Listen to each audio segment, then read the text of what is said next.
좋은 아침입니다. 벌써 1월이 지났네요. 세월이 뉴스 같다는 말 실감하게 합니다. 한 달 지나고 벌써 12달 중에 한 달이 지나갔습니다. 여러분, 우리는 그냥 열심히 살아간 것 같은데 지나고 나면 한 것이 아무것도 없죠. 허무해지고, 그죠? 그냥 앞으로 향해서 달려가는 길은 매일매일 바빠요. 그런데 지난 날을 생각하면 내가 한 일이 없구나. 살기에 바빴구나. 그런 생각이 들죠.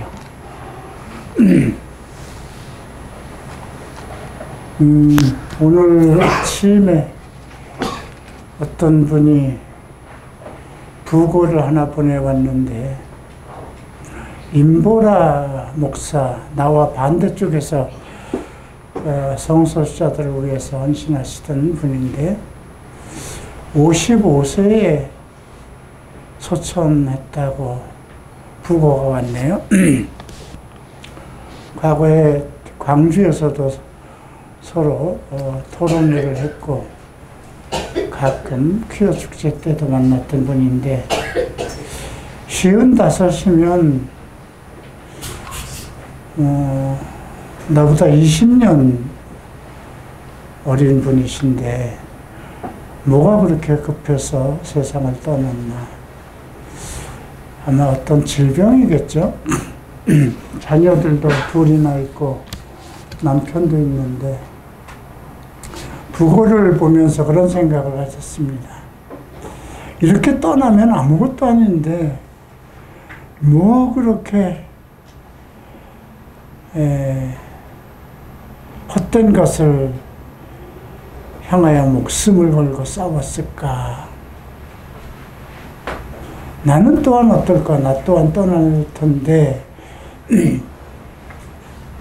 나의 부고를 본 사람들은 어떻게 생각할까? 나에 대해서 어떻게 평가할까? 사람에 대한 평가는 중요하지 않습니다. 그러나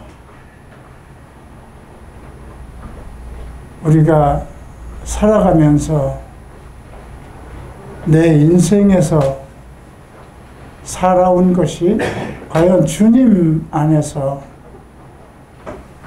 보람되었는가? 하나님 보시기에는 어떠했는가?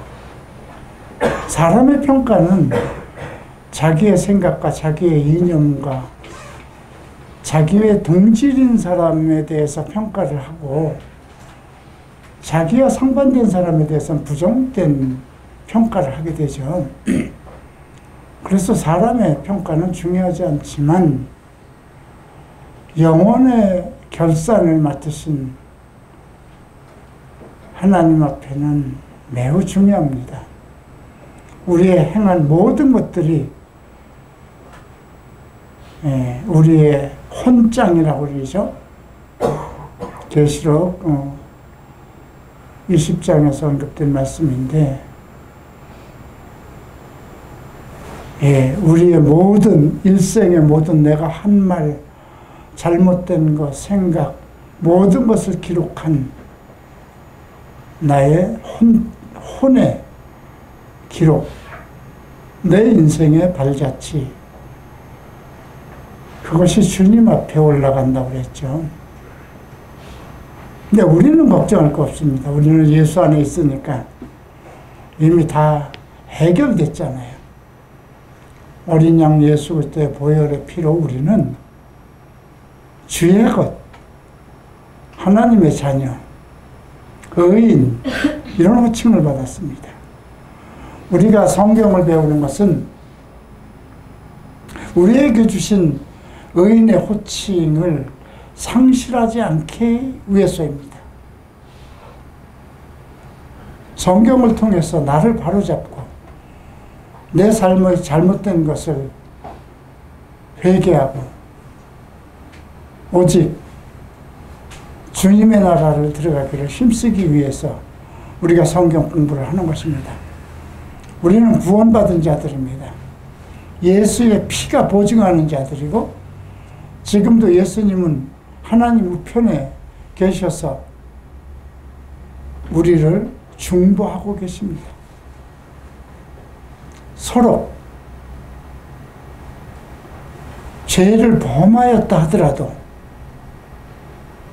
주께서 중보하신다 하셨습니다. 서로 범죄한 예수 그리스도 안에 있는 자들이 죄를 지었다 할지라도 그러나 이것은 그렇기 때문에 우리가 죄를 지어도 된다는 말은 아닙니다. 성경에는 우리 죄에 대한 값이 분명하게 기록되어 있습니다. 예수님은 내가 율법을 폐하러 온 것이 아니다. 율법으로 이룰 수 없는 것을 이루러 오신 것이지. 그래서 율법이 잘못됐다고 가리키는 자는 하늘에서 가장 작은 자일 것이다. 율법을 무시하고 성경의 책망을 거부하는 자들에 대한 엄중한 그런 판결, 심판이 있을 것을 예고하셨습니다. 여러분들 벌써 2023년도 한 해가 시작되어서 아무것도 한 거 없이 더 나아진 거 없이 한 달이 지나갔어요. 그러니 이달만큼은, 이 2월달만큼은 또 그렇게 헛된 달이 돼서 지나가지 않도록 나 자신을 돌아보고 진리의 말씀으로 나를 만들어 나가는 여러분들의 삶이 되시기를 기도하겠습니다. 기도합니다. 존귀하신 주님, 감사합니다. 2월 첫째 주 성찬 예배를 봉헌합니다. 우리는 날마다 하루하루 분초를 살고 있으나 우리의 삶의 목적은 오직 하나님을 만나는 것입니다. 주의 나라를 들어가는 것입니다. 이 땅에 주의 나라가 임하기를 기도하는 것입니다. 그러기 위해서 우리는 주의 보혈의 공로가 상실되지 않도록 주의 보혈의 공로가 더욱 빛이 날 수 있도록 의로운 자로서 삶을 살게 하셔서 어제보다 더 나은 오늘, 오늘보다 더 나은 내일이 될 수 있도록 나아가는 칼부리 채플 성도들이 되게 축복하소서. 예수 그리스도 이름으로 기도합니다. 자, 오늘은 야고보서입니다. 계시록이 점점 얇아졌죠. 그만큼 우리가 천국이 가까워졌다는 것입니다. 바울은 우리의 구원이 처음 믿을 때보다 가까워졌다고 그랬습니다. 여러분들의 그 말씀을 매일매일 생각해 봐야 돼요. 나의 구원이 내가 처음 믿을 때보다 더욱 가까워졌다. 이 말은 주님이 오실 날이 가까웠다는 말씀입니다. 야고보서는 예수 그리스도의 동생입니다. 마리아가 낳은 요셉의 아들입니다. 그러니 육신적으로는 같은 형제입니다. 그러나 예수님 살아계실 때 그는 예수 그리스도가 하나님의 아들인 것을 믿을 수가 없었습니다. 현실적으로 그렇지 않아요. 같이 어려서부터 한 아버지 한 어머니 밑에서 같이 태어났고 같이 놀고 같이 밥을 먹고 그렇게 산 사람이 갑자기 하나님의 아들이라고 증언했을 때 그걸 믿을 수는 없는 것, 믿기가 쉬운 것은 아닙니다. 그래서 우리가 요한복음을 보면 그때가 초막절이었죠. 그래서 모든 사람들이 그 초막절 절기를 지키기 위해서 예루살렘 성으로 올라갔습니다. 그런데 예수님은 올라가지 않는 거예요. 그러니까 야고보가 얘기를 합니다. 드러나기를 원하는 좋아하는 사람 치고 나서지 않는 것은 좀 이상하지 않냐. 그렇게 세상에 드러나기를 좋아한다면 빨리 자기를 나타내시죠. 이렇게 비아냥을 했습니다. 그때 예수님은 너희 때는 항상 준비되어 있지만 나의 때는 아직 이르지 않았다. 그런 말씀을 하셨죠. 예수님이 십자가로 돌아가시고 부활 승천하신 후 야고보는 예루살렘 교회의 수장이 되었습니다. 사도의 수장은 베드로가 이끌어갔지만 야고보는 예루살렘 공회가 있었습니다. 그러니까 그 예루살렘 공회는 교회의 중추적인 역할을 하는 것이죠. 거기에 리더가 돼서 교회를 이끌어 갔습니다. 이 야고보서를 쓴 것은 아마 그 티토 장군이 예루살렘을 멸망시키기 전인 것 같습니다. 그러니까 사실 내용적으로는 바울 서신보다 앞서야 됩니다. 바울은 그 예루살렘 성전이 무너진 이후에 활동을 전개했지만 야고보는 그 전에 기록된 걸로 그렇게 보고 있습니다. 오늘 이 야고보서는 구약의 잠언서라고 그렇게 많이 이야기를 합니다. 우리 크리스찬으로서의 명심보감, 크리스찬으로서의 삶을 살아가는 지혜의 말씀이라고 생각하면 되겠습니다. 그래서 우리가 이 짧은 글이지만 야고보서 5장 짧은 글이지만 우리가 이 현실 속에서 우리가 어떻게 살아야 될 것인가, 어떤 지혜를 얻어야 될 것인가, 그렇게 망설여질 때에는 야고보서를 읽는 것이 좋겠습니다. 자, 오늘 야고보서 1장을 함께 보는데요. 1장 12절 말씀 함께 읽겠습니다. 시험을 참는 자는 복이 있나니 이는 시련을 견디어낸 자가 주께서 자기를 사랑하는 자들에게 약속하신 생명의 멸류관을 얻을 것이기 때문이라.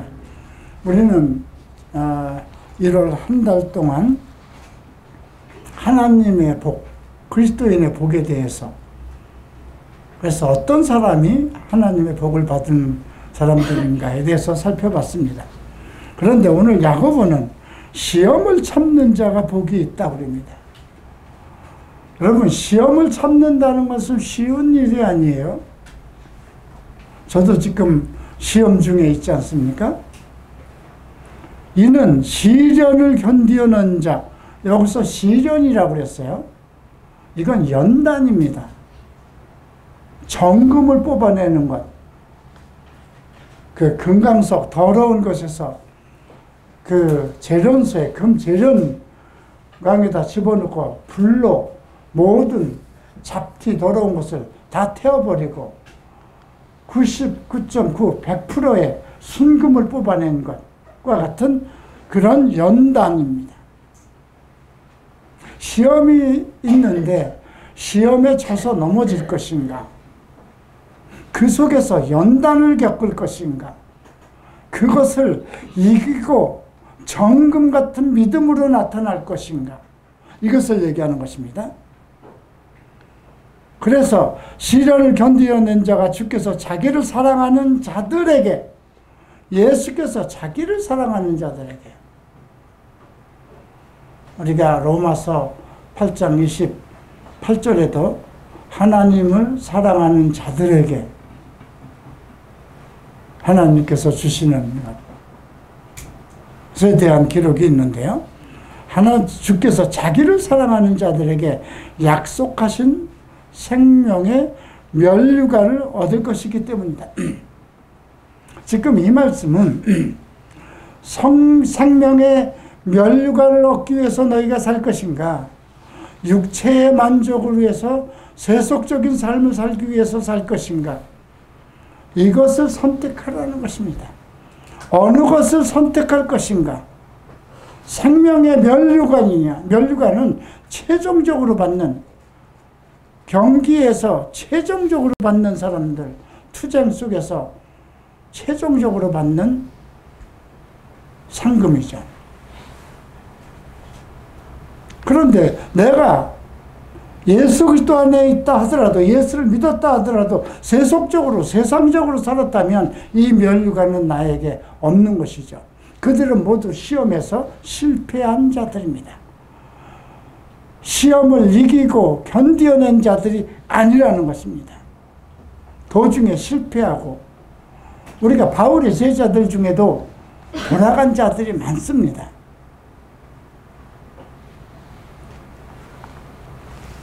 왜 그랬을까요, 그들은? 너무 싫었던 거예요. 크리스찬으로 살아가면서 마음의 기쁨은 있는데 인생의 고통이 너무 심했던 것이에요. 그런데 우리가 지난번 팔복에서도 의의 핍박을 받는 자들은 복이 있나니 천국이 저희 것이라고 그랬죠. 의의 핍박을 받는 자. 내가 의인이기 때문에 핍박을 받는 거예요. 의의 핍박은 어디로부터 올까요? 마귀로부터 오는 것입니다.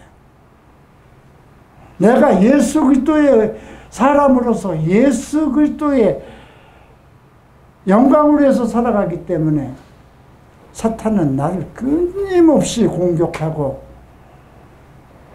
내 영과 내 혼과 육을 어떤 방법으로도 말살시키려고 나를 늘 유혹합니다. 그래서 오늘 이 야고보서 1장 12절 생명의 면류관을 얻을 것이기 때문이다. 이 말씀은 너희가 영적으로 살 것인가? 너희 육체의 즐거움을 위한 세속적인 삶을 살 것인가? 선택하라는 것입니다. 이 생명의 면류관에 대해서는 계시록 2장에 언급된 말씀이 있습니다. 계시록 2장 10절을 보면 너는 장차 받을 고난을 두려워하지 말라. 볼지어다 마귀가 장차 너희 가운데서 몇 사람을 옥에 던져 시험을 받게 하리니 너희가 10일 동안 환난을 받으리라. 내가 죽도록 충성하라. 그리하면 내가 생명의 면류관을 내게 주리라. 여러분, 이것은 계시록에 언급된 7교회의 두 번째에 해당되는 서문화 교회입니다. 엄청난 시험과 고통을 받을 때입니다. 그런데 마귀가 장차 너희 가운데서 몇 사람이라고 그랬어요. 몇 사람을 옥에다 던져놓는다고 그랬습니다. 그런데 너희가 10일 동안 환난을 받으리. 1년이 365일이죠. 여기서 10일이라는 것은 꼭 열흘을 얘기하는 건지, 그러나 우리가 1년이 365일이라고 생각했을 때 10일은 아주 짧습니다. 나는 그래서 이 10일 동안이라는 것은 견딜 수 있는 시간이라는 것입니다. 1년 내내 마귀가 나를 시험한다면 그건 쉽지 않습니다. 그런데 10일 동안 환난을 받을 것이, 10일 동안의 환난은 그렇게 길지 않습니다. 오늘 이 말씀을 생각하면서 오늘 야고보서는 시험을 참는 자에게, 그리고 이 시험을 견디어 이기는 자들에게, 그들은 곧 주께서 자기를 사랑하는 자들이기 때문에 최종적으로 생명의 면류관을 주신다. 이렇게 선언한 것입니다.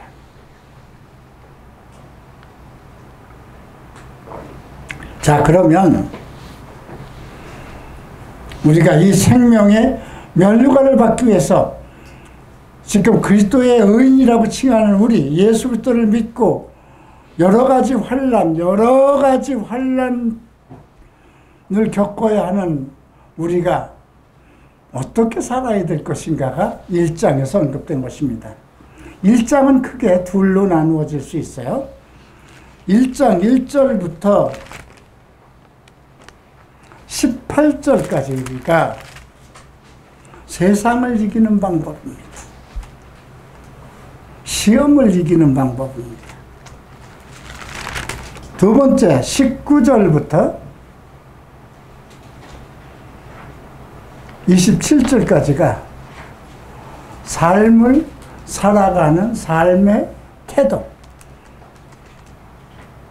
우리의 삶의 태도를 얘기합니다. 자, 1절부터 우리가 한번 조목조목 살펴보도록 하겠습니다. 1절을 봅니다.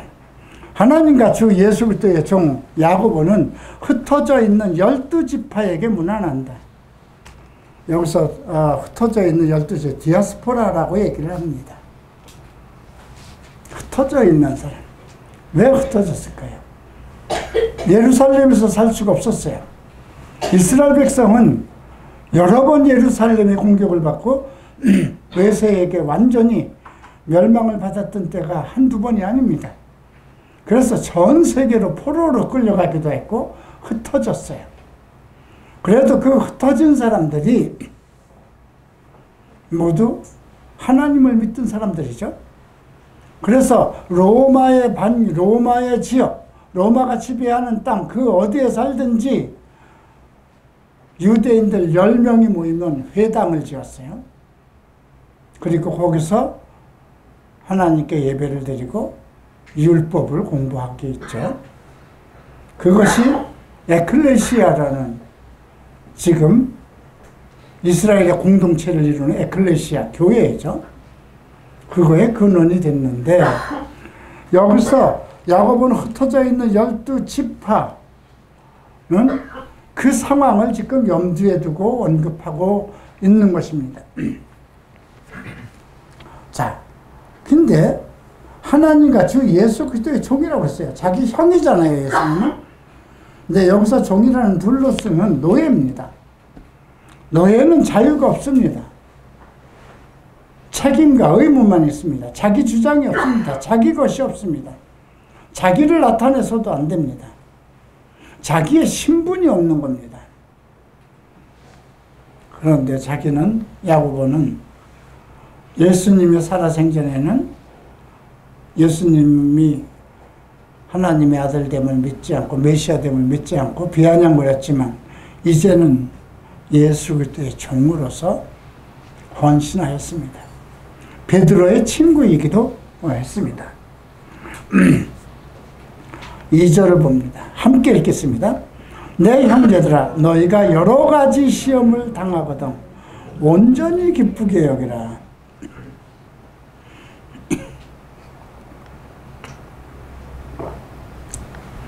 여러 가지 시험이 있을 수 있어요. 나는 지금 어떤 시험일까요? 육체의 고난이잖아요. 예. 뭐 사람이 다 늙으면 육체가 뭐 소멸되는 건 마찬가지죠. 내가 늙어서 죽어야 되기 때문에 육체가 소멸되는 건 두려운 것은 아닙니다. 그런데 지난주에 우리가 그 히브리서 마지막 절에선 하나님은 소멸하는 영이다. 12장 마지막 절에서 그랬죠. 하나님은 소멸하는 불이시다. 하나님에 의해서 소멸되는 자들이라는 건 정말 이 땅에 태어난 의미, 생존 자체도 다시 생각해 봐야 되는 존재들이 아닌가 싶습니다. 여러 가지 시험. 그런데 킹제임스 성경은 이것을 유혹이라고 기록됐어요. 근데 시험과 유혹은 조금 다르잖아요. 유혹은 나를 꿰는 거고요. 나의 마음과 나의 육체와 내 혼을 어떤 길로 이끌어내는 게 유혹이잖아요. 나의 생각과 마음을 마비시키고 이끌어내는 게 유혹입니다. 근데 시험은 우리가 생각했을 때 어떤 테스트잖아요. 근데 같은 말이기도 왜인데 킹 제임스는 유혹이라고 했을까요? 자, 이것을 유혹을 당하거든. 그러니까 쉽게 생각하면 이 시험이 누구로부터 온 것인가? 우리는 가끔 교회에서도 누가 뭐라 그러면 나를 시험하는 자, 마귀가 항상 나를 시험한다. 여러분들이 어떤 죄의 유혹이 있을 때마다 마귀가 나를 유혹했다. 아니요. 오늘 야고보서에는 그렇게 얘기하지 않습니다. 내 자신의 욕심이 너를 유혹한 거라고 그럽니다. 그리고 하나님이 나를 시험하도록 내버려 두셨다. 아니요. 하나님이 내버려 두시는 자는 죄에 이끌린 자를 내버려 둡니다. 로마서 1장에 보면 하나님에게 영광을 돌리지 않는 자들을 어떤 욕정 속에 내버려 두고 진리를 거역하는 자들을 하나님께서 부끄러움에 내버려둬서 동성애 짓을 하게 하고 하나님을 마음에 두지 않고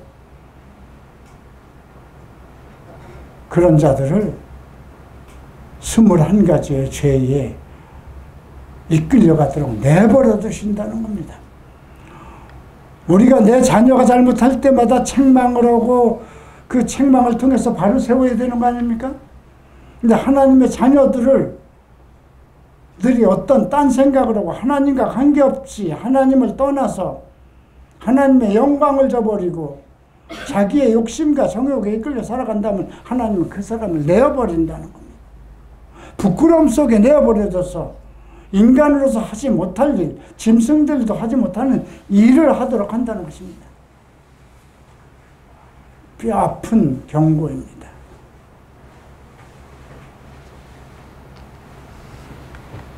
근데 여기서의 유혹은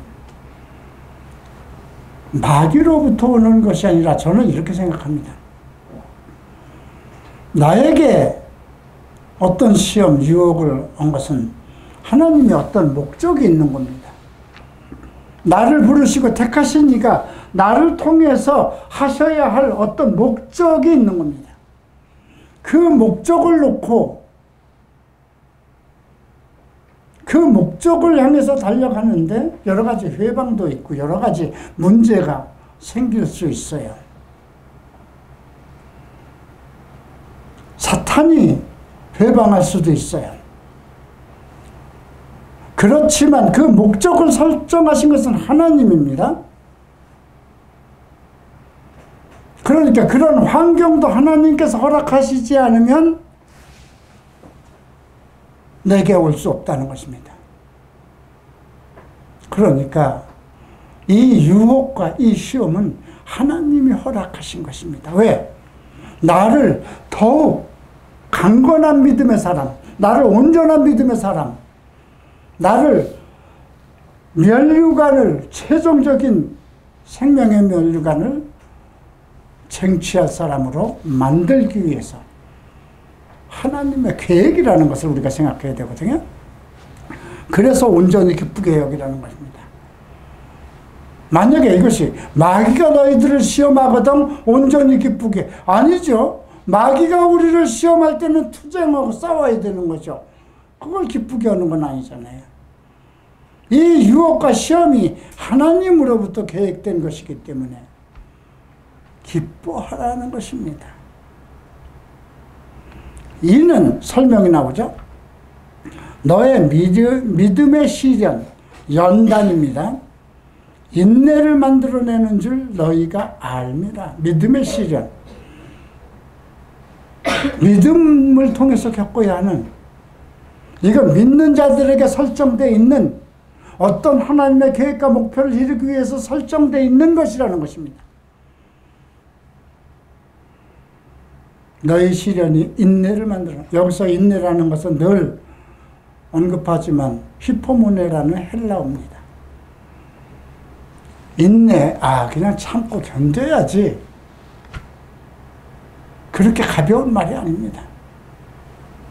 이미 여기서 언급된 히포모네라는 단어는 최종적인 결과가 결정되어 있는 것입니다. 하나님 안에서 설정된 것입니다. 근데 이 히포모네라는 단어는 맨 아래에 있대. 아래에 있다는. 맨 아래에 있다. 최종적인 상황까지 견뎌내는 것. 그러나 질 수 없는 것. 하나님이 이미 어떤 것을 설정해 놨기 때문에 내가 이것은 어디를 경기를 하는데, 장애물 경기를 하는데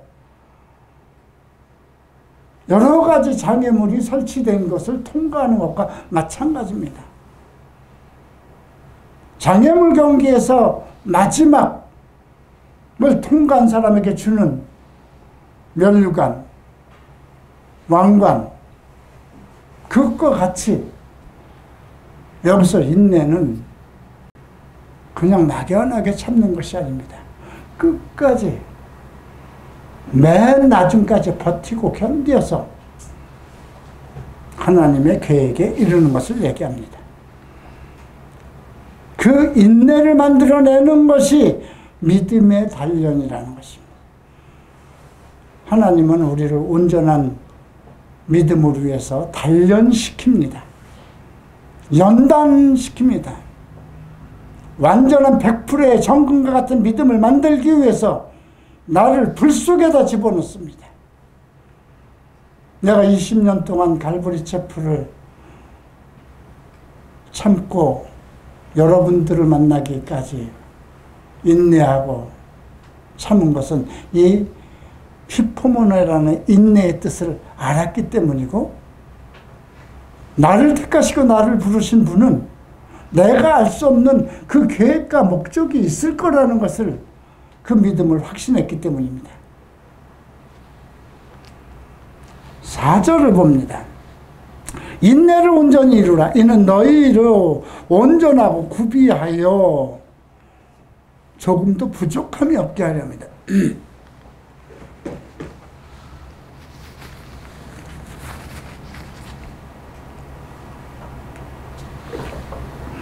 여기서 온전이라는 건 완전한 뜻을 가지고 있고요. 너희로 온전하고 구비하여, 구비한다는 건 부족함이 없는 것이죠. 모든 준비가 완벽하게 구비된 것. 조금 더 부족함이, 이 부족이라, 여기서 부족함이라는 건 군대 용어입니다. 군대가 전쟁을 포기하면 다 끝난 겁니다. 그러니까 우리는 그런 상황이 되지 않게 하기 위해서 우리에게 믿음의 시련, 연단이 펼쳐지는 것인데, 인내를 완벽하게 이루라는 것입니다. 완벽하게.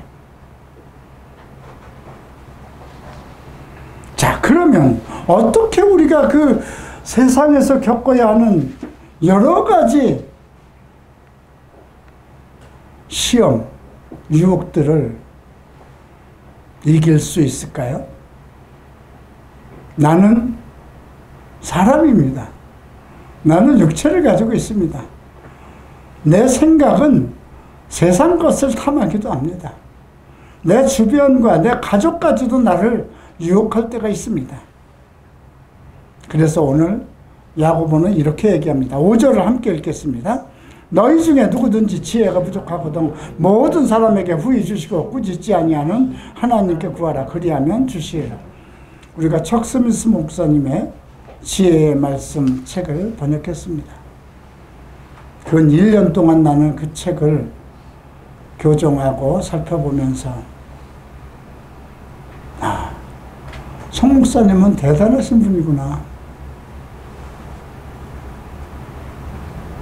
여러분들이 뭐 책을 구입하신 분들이 그냥 구입해서 여러분들의 책장에다 꽂아놨는지는 알 수 없겠지만, 매일매일 여러분들이 그 날짜에 맞춰서 만약에 지금까지 못 읽었으면 오늘 날짜부터 앞에 거는 놔두고 오늘 날짜부터라도 시작해서 내년도까지 이어진다면 여러분들이 얼마나 지혜에 대한 삶의 지혜를 얻게 될 것인지 그 결과가 여러분 삶 속에 나타날 것입니다. 지혜. 여기서 지혜라는 것은 하늘로부터 오는 지혜입니다. 이 세상으로부터 오는 문제의 해결점이 아니고 하늘로부터 오는 지혜입니다. 모든 문제를 그냥 이건 영적인 말이기 때문에 어떤 문제들을 그냥 금방 쉽게 파악하고 그 문제들을 이길 수 있는 것. 이 지혜는 지식을 바탕으로 옵니다. 그러니까 목수에 관한 많은 지식을 가지고 있다면 집을 어떻게 아름다우게 지을 수 있는 지혜가 생기지 않겠습니까? 목사가 성경에 충분한 지식을 가지고 있으면 이것을 어떻게 지혜롭게 성도들에게 전할 수 있을까? 그렇게 설계할 수 있지 않겠습니까? 그러니까 지식이 없으면 지혜도 없습니다. 그런데 누구든지 지혜가 부족하고도 모든 사람에게 후히 주시고 꾸짖지 아니하시는 하나님께 구하라. 그리하면 주시리라.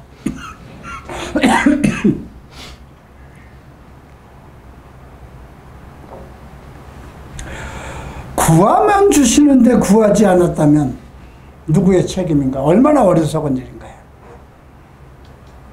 어떤 시험이 있을 때, 어떤 문제가 있을 때 그 문제들을 해결할 수 있는 지혜가 하나님에게 있으니까. 그것이 사탄의 일이든 하나님께서 설정하신 것이든 그 모든 문제를 해결할 수 있는 힘과 능력이 하나님께 있고, 그렇다면 주님, 이것을 어떻게 해야 될까요? 교회에 어떤 문제가 있어요. 그러면 주님, 이것을 어떻게 해결해야 될까요? 먼저 내가 내 생각과 내 방법대로 해결하지 말고 이 교회라는 곳에 머리는 예수 그리스도니까 주님, 당신의 교회고 당신의 지체인데 이 문제를 어떻게 해결하겠습니까? 그렇게 구해야 되지 않겠습니까? 구하면 주시리라 그랬습니다. 꾸짖지 아니하시는 하나님께서 내가 서로 잘못했다 그래도 책망하지 않고, 인간이 다 그렇지 뭐 어쩔 수 없는 인간인 걸 아시기 때문에 주님, 내게 지혜를 주십시오. 이 문제를 해결할 수 있는 지혜를 주십시오. 그렇게 하면 주시겠다는 겁니다. 그런데 조건이 있습니다. 오직 믿음으로 구하고 조금도 의심하지 말라. 믿음은 하나님과의 관계성 속에서 오는 내 결단입니다. 의심은 내 생각의 결단입니다. 그래서 의심하는 자는 마치 바람에 밀려 요동하는 바다 물결 같으니 이런 사람은 무엇이든지 죽게 얻기를 생각하지도 말라. 꿈도 꾸지 말라. 과연 뭐 이런 것을 죽게 구한다고 될까? 이것은 내가 해야 되는 것이지. 자기가 해서 성공한 일이 얼마나 있나요? 같은 문제라도 어떤 문제가 있을 때 주님, 이것이 지금 내 앞에 놓였는데 주님, 이것을 극복하고 해결할 수 있는 능력을 주십시오. 지혜를 주십시오. 내가 할 수도 있는 것인데도 그렇게 기도를 하고 지혜를 구하고 간다면 더 낫고 든든하지 않겠습니까? 이것은 이런 것까지 주님을 괴롭힐 수는 없지 않아?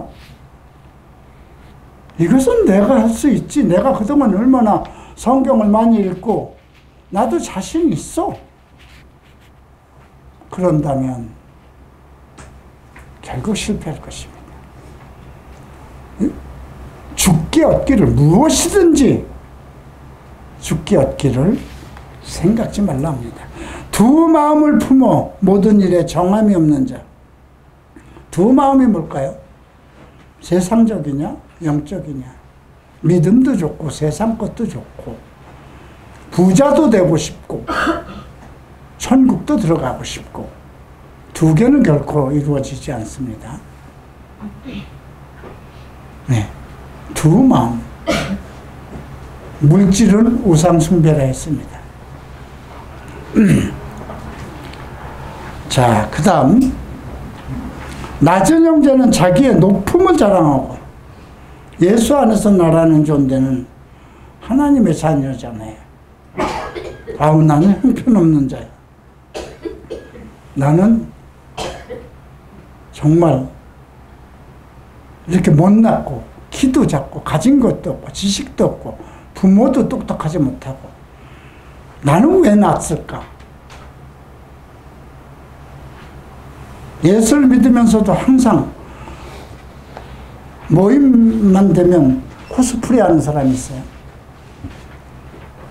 사람의 시선을 집중하기 위해서 자기의 과거를 자꾸 얘기하고 자기가 자라난 환경을 자꾸 얘기하고 탓을 하고 부모를 원망하고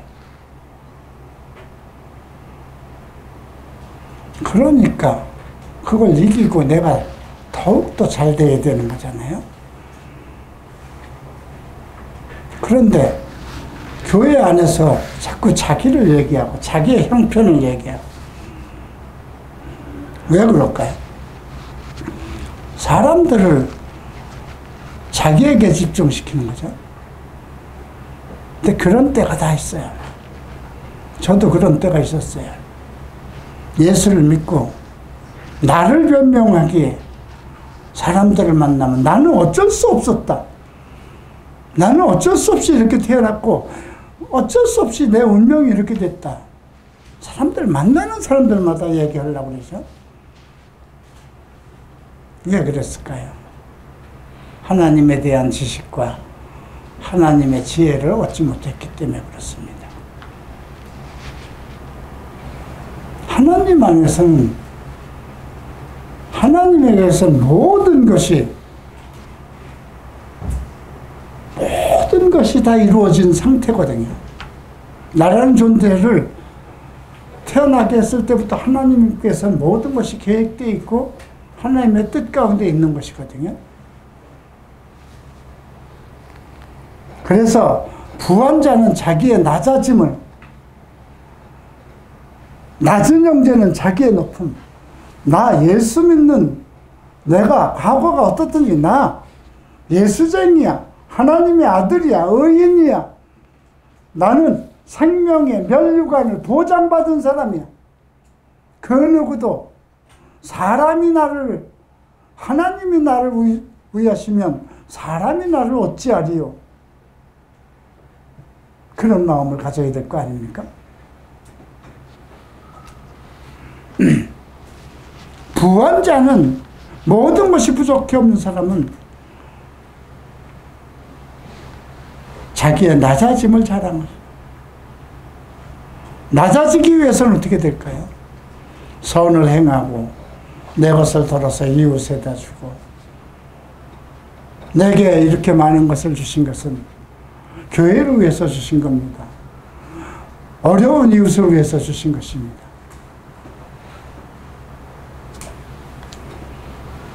그가 풀의 꽃과 같이 지납니다. 인생은 풀의 꽃과 같이, 그죠? 꽃이 지어버리잖아요, 그죠? 해가 돋고 뜨거운 바람이 불어 풀을 말리면 꽃이 떨어져 그 모양의 아름다움이 없어지나니 부한 자도 그 행하는 일에 이와 같이 쇠잔하리라. 부한 자에 대한 말이 더 많이 기록되어 있습니다. 네 돈 아무 의미 없어. 네 재물 아무 의미 없어. 그죠? 제가 이태원에서 10년 동안 그 많은 재산을 걸고 그것이 지금 있었다면 이 건물이 두렵지도 않았을 것 같아요. 하나도 없이 하나도 건지지 못했죠. 자, 그래서 시험을 참는 자에 대한 이야기를 하면서 13절에 사람이 시험을 받을 때에 내가 하나님께 시험을 받는다 하지 말지니. 하나님은 악에게 시험을 받지도 아니하고, 악은 사탄에 의해서 주관되는 것인데 사탄도 피조물이잖아요. 하나님은 영이시고 창조자시잖아요. 악에게 시험을 받지도 아니하시고 친히 아무도 시험하지 아니하신다. 우리에게 어떤 연단, 어떤 시험이 있을 때 왜 하나님이 나를 시험하시지? 교회에서 어떤 형제를 만났어. 나는 분명히 이 교회에 올 때는 이 문제를 해결하기로, 내 문제를 해결하기로 해서 왔는데 여기에 오니까 내 마음에 아주 쏙 드는 사람이 있어. 아, 하나님이 저 사람을 만나게 하기 위해서 나를 이곳으로 보냈구나. 처음에 올 때 가고는 내가 근본적으로 해결할 수 없는 이 문제를 극복하기 위해서 이곳에 왔는데, 이곳에 와니까 정말 내 마음에 꼭 들고 하나님이 나를 이곳으로 보낸 이유와 목적이 그렇게 이제 변질돼요. 그 마음을 갖는 순간 마음속에 사탄이 역사하고 그의 말과 표현은 전부 사탄적이 돼버리고, 사람을 어떻게 하면 넘어뜨릴 수 있을까? 그 사람 자체가 마귀가 되는 겁니다. 그 결과 같이 넘어지는 거죠. 그런 자들에 대한 경고가 고린도전서 6장에 언급되어 있습니다.